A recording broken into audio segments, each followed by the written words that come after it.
Hi, everybody. So great to be here together with ladies who really want to grow in Emunah and Bitachon. And as we know, He'eman, Tikadaber, when we speak about our Emunah, Be'ez Hashem, we're going to grow in our Emunah. And that's how we get stronger in our Emunah through talking about it. So that's what we aim to do. Talk a bit about it, and Be'ez Hashem, the Emunah will get stronger and stronger.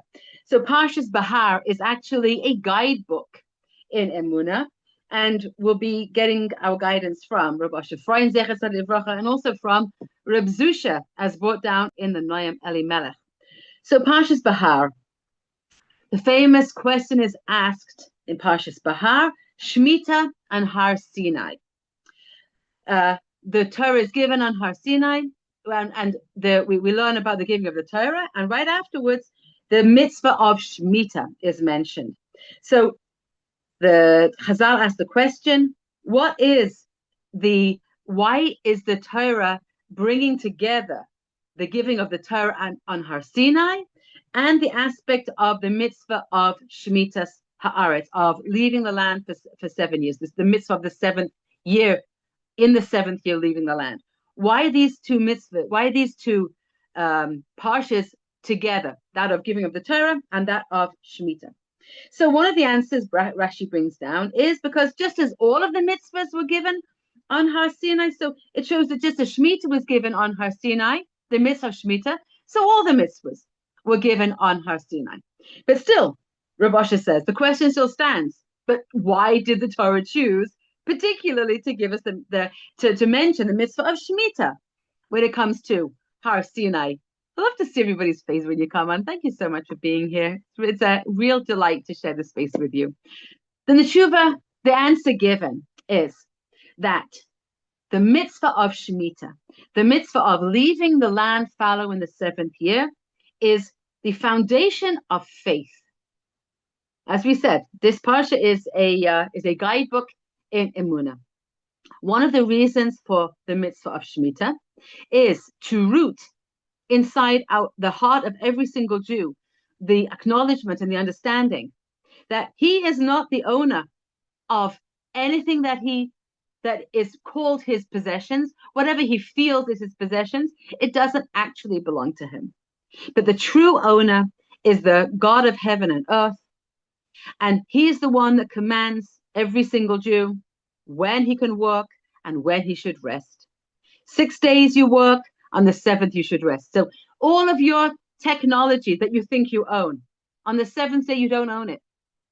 You don't decide when you can work or not. Hashem says you do not work on that day.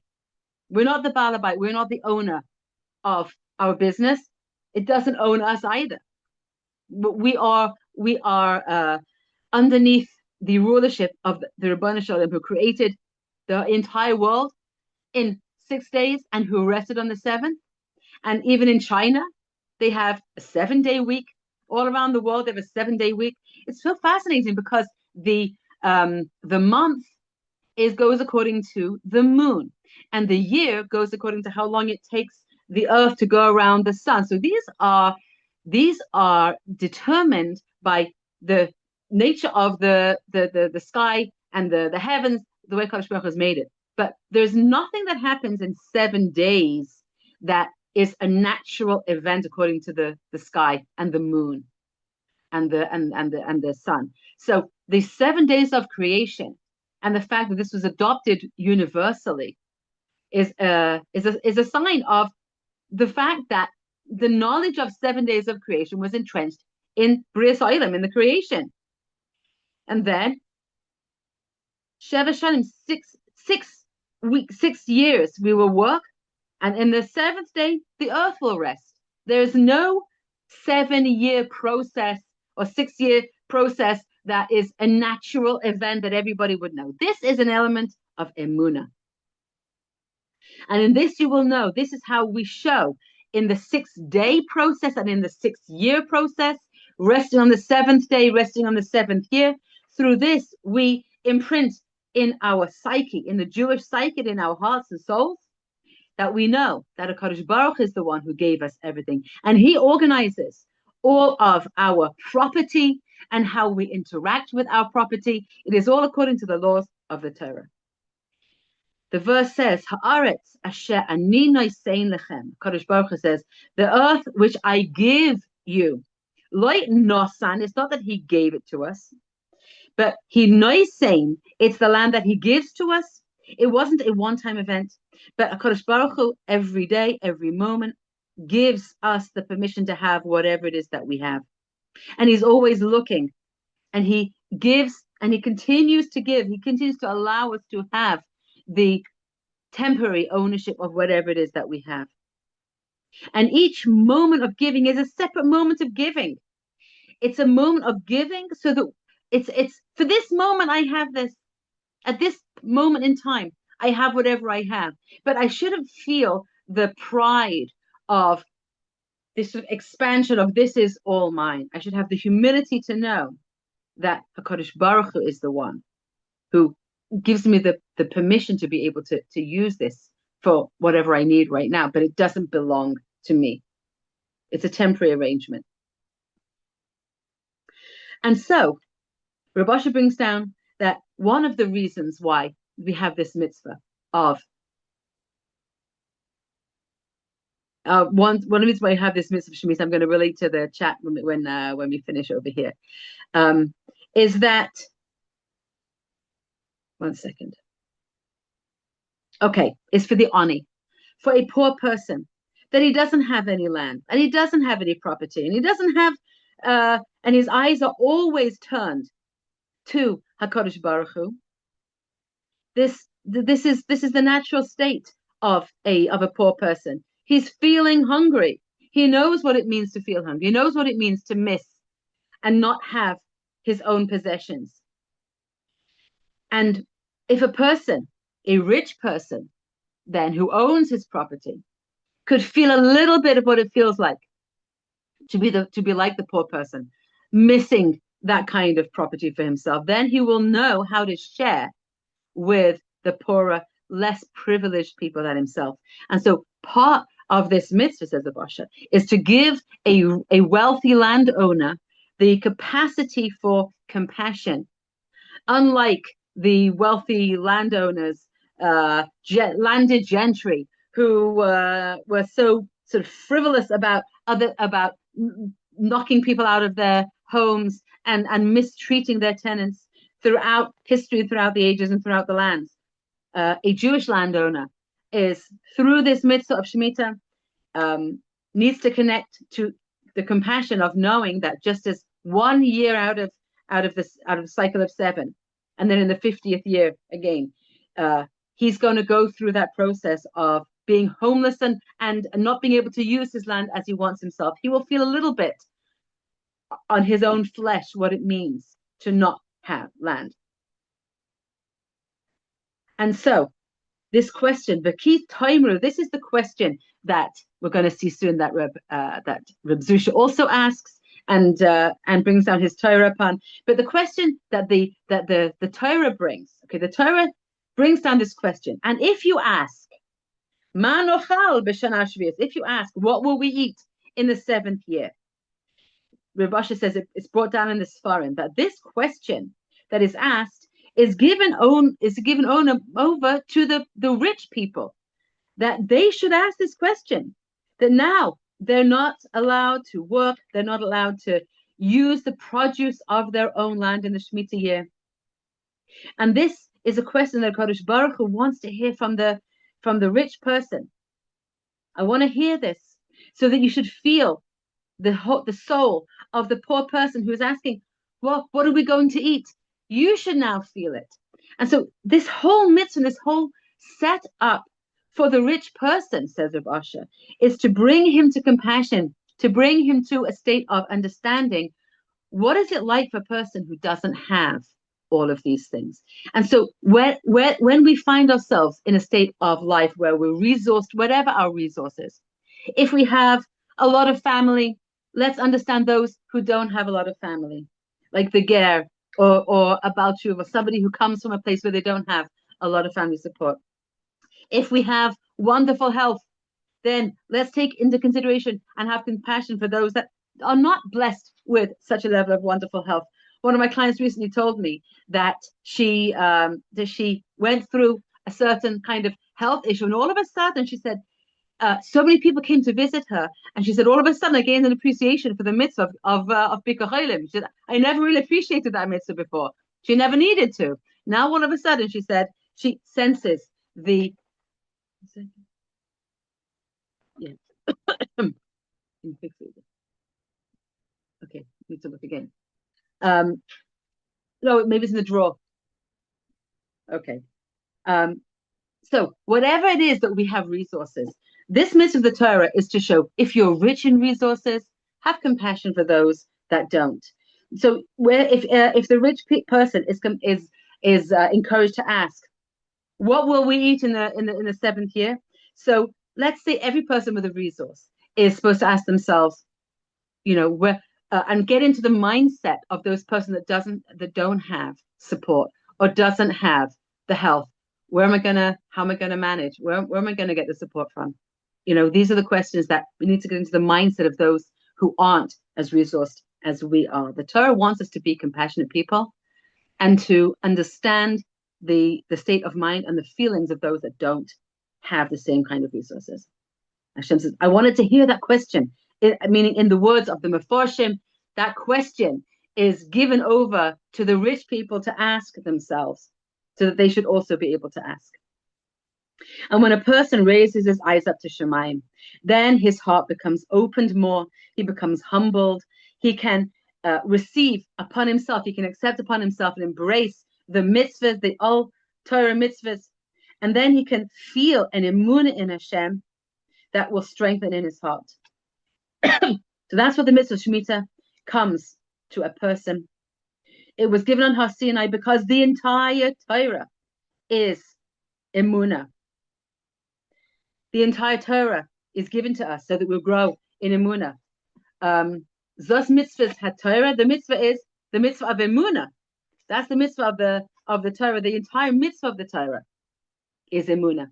And if we want to understand more, that was from the perspective of the wealthy person, the person who is resourced. That's how the mitzvah of Shemitah responds to them. And what about if we find ourselves as poor people asking that question? So this is brought down with the Noam Elimelech on Parshas Behar, brings down in the name of Reb Zusha. And it's very interesting, but in the entire Sefer Noam Elimelech, there's only one place where the Rebbe Melech brings down a Torah in the name of his brother Reb Zusha. And this is where he actually brings down the name of Reb Zusha, even though many of the Torahs that he brings down, according to tradition, have their source in Reb Zusha. But I heard one interesting explanation that the Noam Elimelech, the very name of the Sefer, Noam means sweet. It's actually Zusha in Hebrew. So the Noam Elimelech includes in it the name Zusha, that so much of the Torah of Reb Melech actually comes from the Rebbe Zusha. But this particular Torah is brought down uniquely in the name of Reb Zusha himself. So he says like this: if on this question, if you ask, what will we eat? Okay, the normal human response to not having something is, what are we going to do? Okay, the bar mitzvah is coming. How are we going to make the bar mitzvah? Let's say the tax that we need to pay the taxes. How are we gonna pay the taxes? Let's say that the pipe bursts. How are we gonna fix the pipe? It's an automatic response. Okay, and so this is a guide to what we're supposed to do with life circumstances that come up. This is what Reb Zusha tells us how to manage this. And he wants us to imagine how HaKadosh Baruch Hu created the world. He says like this: Hashem created the world with channels bringing bounty to mankind uninterruptedly. And I love to use the analogy to help us imagine this of a waterfall. That HaKadosh Baruch Hu created the world with waterfalls where there's a constant stream of water coming down. Where does it come from? waterfalls don't stop just because it didn't rain in the last 6 months. And the waterfalls are still going. How does Niagara Falls just keep going with the tons and tons and tons of water that keeps going down there? And there are many falls in Niagara, like this huge amount of water keeps coming down. HaKadosh Baruch has created the world with a bounty that is uninterruptedly coming down, bounty of all kinds. The waterfalls are consistently coming down the bounty of love and support and nachas and creativity and inspiration and motivation and physical gifts, whatever we need.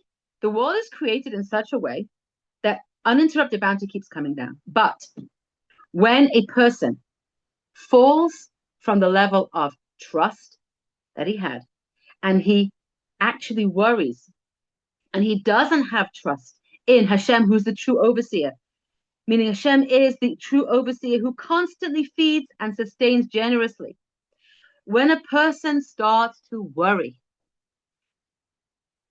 that is an unpure thought, a thought of, oh no, what are we going to do? What are we going to do? That is an unpure thought that damages the higher worlds. So right away, we have to understand the difference between a machshava and a hirhur. And Rabbi Dr. Abram Twersky jumps into here and saves us from thinking, oh my gosh, I mean, every time I just had that thought, I destroyed all of the paths of Shefa. And the answer is no. Rav Twersky says that a machshava, a thought that just drops into our head, it could have come from the Sahara, it could have come from somebody else who had a worrying thought, it could have come from a trigger in our childhood. We're not guilty, and so the initial thought doesn't have a negative effect. Okay, what is a hirhur, he says, is when we stay with that thought, when we're maharher into, when we think, oh my gosh, talk about where we're going to get it from. We're going to have to pay all of these things, and how are we going to do it, and I don't know how it's going to come. When we take the negative thought of worry and we embellish it and we sit with it and we allow ourselves to think deeply about it, that's already our impurity. If we do that, okay? If we do that, if we take that initial negative thought, that was a test, and we sit with it and we go along with it, then with that impure thought, we damage the higher worlds. We weaken the strength of the heavenly host, Rahman Lislan.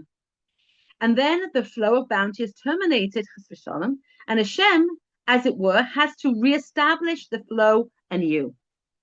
We have created a pagam. The pasuk says in Tehillim, Tenu ois leilukim, give strength to HaKadosh Baruch Hu. And the Meforshim ask over there, we give strength to HaKadosh Baruch Hu? The opposite is true. He gives us strength.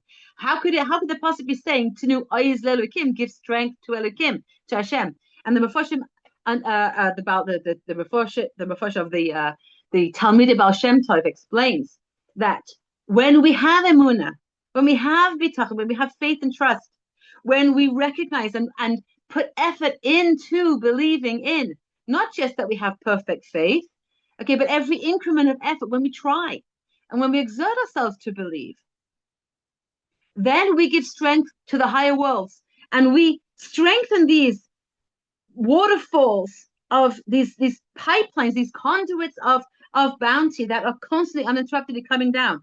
We give strength to those when we strengthen our faith and trust. And similarly, the Nefesh HaChaim in chapter 3, he says that mankind, that with our thoughts, with our speech, with our deeds, we could give strength to all the world, so chas v'shalom, we can destroy. And so this is the Reb Zusha is explaining to us. We have the power to destroy if we allow ourselves to meditate and think deeply into our negative cognitions. If we allow a frightening negative thought to become our default setting, and if we don't shift into the Ribono Shel Olam is in charge of everything, and he's certainly sending down everything that we need. So we're not guilty, remember, we're not guilty for an initial thought that could drop into our head from any place. And we do sometimes pick up negative thoughts of other people. Other people have told us negative kinds of things. It might be in vogue to worry out loud, whatever's going on. Okay. The initial thought, it does not is not a destructive force. It's what we do afterwards. It's after we catch ourselves in that negative thought. Can we switch it around and say, you know what? That was a worrying thought, but I trust the Rebbeinu Shalom who is going to send me everything I need. I'm going to make it through the month. I'm going to have the person who I need to fix the pipe. I'm going to as the Baal Shem Tov said, when you see water in the house, a broken pipe or something, it means there's going to be bounty coming down. On the contrary, it's not a source of worry. It's a sign that I'm going to have even more bracha and blessing coming into my home. So when we make that switch, this is the guide from the Rebbe Reb Zusha and brought down by the Noam Melech of how we can step into the waterfall of bounty in our lives. And so ends Reb Zusha. So a person should be perfect in his trust in Hashem and never ask, what will we eat? In a worried way. Okay. It's not like saying, what do you want to have for dinner? It's not the same thing, right? It's what are we going to do? How are we going to manage? That worried thought that we neurotically ask ourselves. I know I'm kind of neurotic in certain ways, and I'm still working on it. But when we catch ourselves, there's nothing dangerous in being neurotic. It's about when we notice and catch ourselves, and then we say, no, the Rebbeinu Shalom is running his world, and he's certainly giving everybody, and me included, all that we need. So Zusha ends, the Noam Melech ends. So a person should be perfect in his trust in Hashem. It doesn't mean that we have a demand of ourselves perfection. When he says tamim, when he says be perfect, he means come to a simplicity of faith, a simplicity of, even if we don't know how, even if we don't see the pathway, even if we don't know how we can have that kind of emunah, but we can say the words with a tamimiskite. We can say the words with a simplicity that this is what I want to believe, and this is what I'm going with this trust. And don't ask, where's it going to come from? What are we going to have? But trust in Hashem with all your heart, and then the bounty will flow constantly, and you will never lack. Be'ez Hashem, I encourage all of us to step into the waterfall, whatever it is in our lives that we feel we need. And I'll share with you just a very cute little anecdote. I was sharing this idea of the waterfall of bounty with one of my friends, Rebecca Saltzman, who is a home organizer. You might heard of her. She does a beautiful job. And I said, I was saying that I was going through a phase where I was talking all about this waterfall of bounty all the time. And so she said, okay, I'm going to suggest it to some of my clients. So she said she had a client. She asked me, even mundane things. I said, sure, even mundane things. Of course, everything could come down in a waterfall. So she said she had a client who didn't have enough socks for her children. Every time she washed socks, the children's socks would disappear. And she was like, we're living in a shortage of socks. And so Rebecca said to this client, just imagine you're in a waterfall of socks. You're stepping into the waterfall of socks. There's always going to be the socks that you need. Okay. That was what she said to this client. She said the week later, the client called her back. She said, you have no idea what happened about socks. She said, so I imagined that we're just going to step into the waterfall of socks. It sounded ridiculous, but okay. She said the next day, some friend contacted her that she had been somehow came into a massive bag of socks of all sizes, believe it or not. And she got an enormous bag of socks of all the sizes that she needed for her children. And yes, this really happened. And she had a literal waterfall of socks. Everybody had all the socks that they needed. No more shortage of socks. So if this, again, it sounds a little bit ridiculous, but we can use this from the ridiculous to the sublime in every area of life, whether it's socks or whether it's emotional support or whether it's strengthening our belief in Hashem when we want more. We want to step into the waterfall of faith and the waterfall of trust. We want to step into the waterfall of financial support, the waterfall of whatever it is, health, whatever it is, okay? The bounty comes down. And even if we didn't see all of the results that we wanted, but we can we can strengthen our faith, we can strengthen our trust, and Hashem is sending us down a constant stream of what we want. Let's just not destroy. Let's not stay with thoughts of negativity and worry and concern. Let's put in action.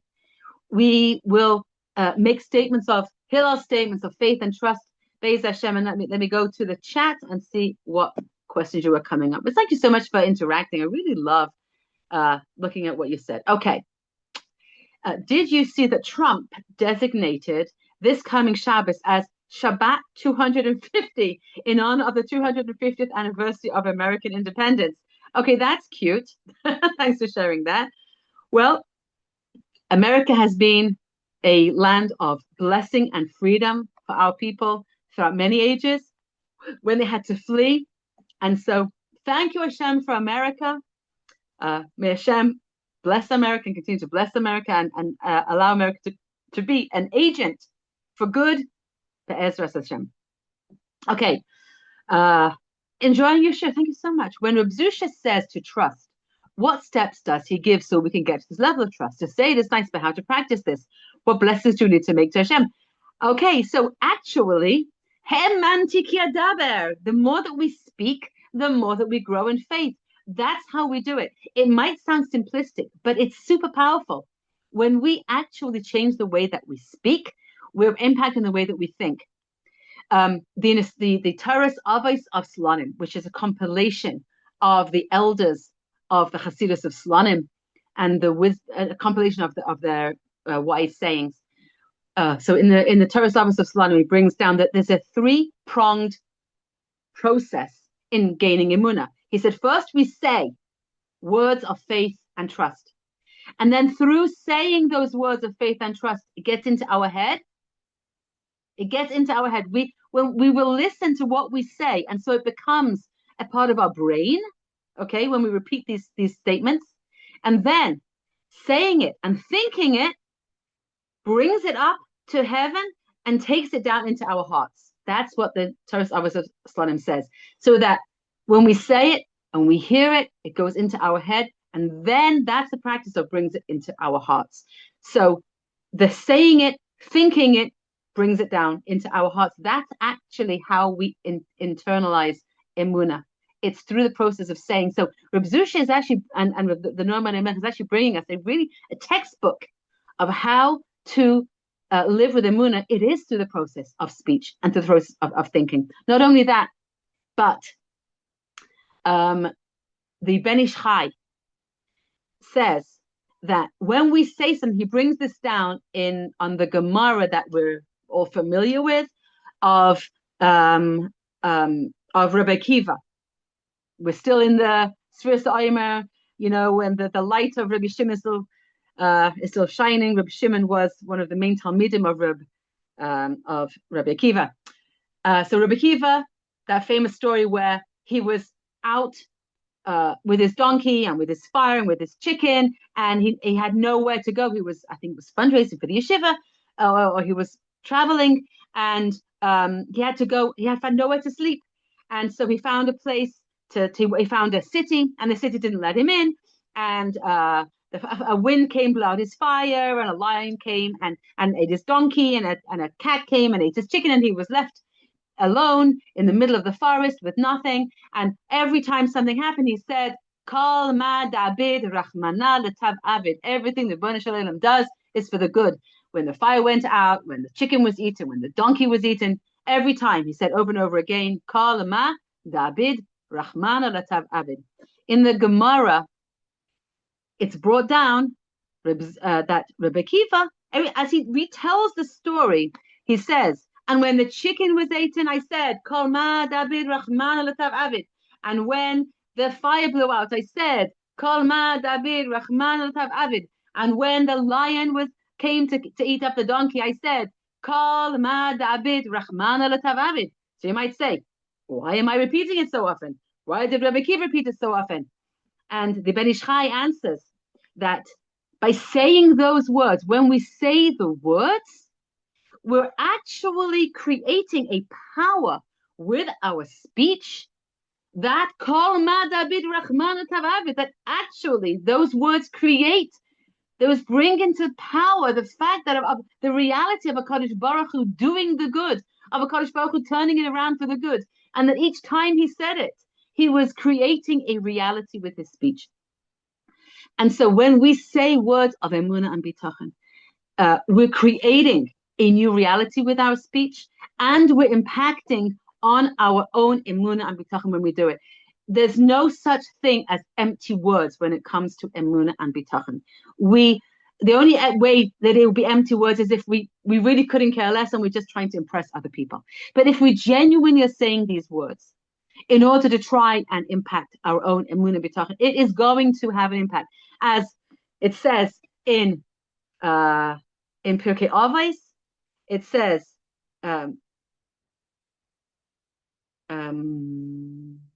one second, Tamin. If somebody says, oh gosh, I've forgotten the mission Pirkei Avos, but you're allowed to believe. It says Tamin. Yogato Mitzatata. Thank you so much. Thank you. Tiskin and Mrs. Silver just came over. Who was that? I want to thank you. Yogato Mitzatata Tamin. Who is that? Sarah. Sarah, thank you so much for coming and telling me that. Yes, Yogato Mitzatata Tamin. So the Torah's Avos Slodim changes this a little word. Yogato, if you put in effort in Emunah Bitachon, Matzata Tamin, you're going to find that you came out a Maimon. You're going to find that you come out a believer. Every effort that we put in becoming a Maimon, in deepening our faith, in deepening our trust in Hashem, we're going to find that we come out more. It's not one of those things that you put in effort and this might fail, that might fail. You try this business, it doesn't work out. We don't know which business deals are gonna work out. But your gata, if you put in effort in Emunah Bitachon, Matzata Tamin, you're going to come out more of a Maimon. We might not feel it, we might not know it ourselves, but we can believe it. We can believe that we're going to be more of a Maimon if we put in the effort. So yes, as you say, fake it until you make it. Keep saying it. And no, you're not completely faking it. I'm saying these words of Emunah because I want to believe it. That's not fake.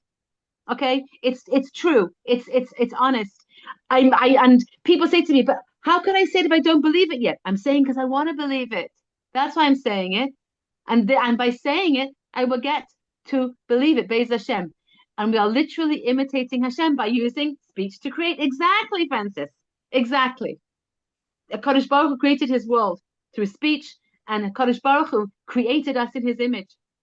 So we are using the creative force that Kadosh Baruch Hu put within our speech, and that's why we're medaber. We are, our whole mankind is called the medaber. We are isolated from the rest of creation in the fact that we have the capacity to speak. Human babies and monkey babies are almost the same in their development until the human baby begins to speak and then just take off and they become something else entirely. So this is the highest capacity that we have is our speech. And one of the ways that we can use our speech is speech of Emunah Bitachon. It impacts not only how we feel and how we grow in Emunah Bitachon, but it also can change the reality, says the Ben Ish Chai. And Chanuch says, yes, same with thanking Hashem. I keep thanking him for every detail he grants me, and by now it's so natural to me to keep thanking beautiful.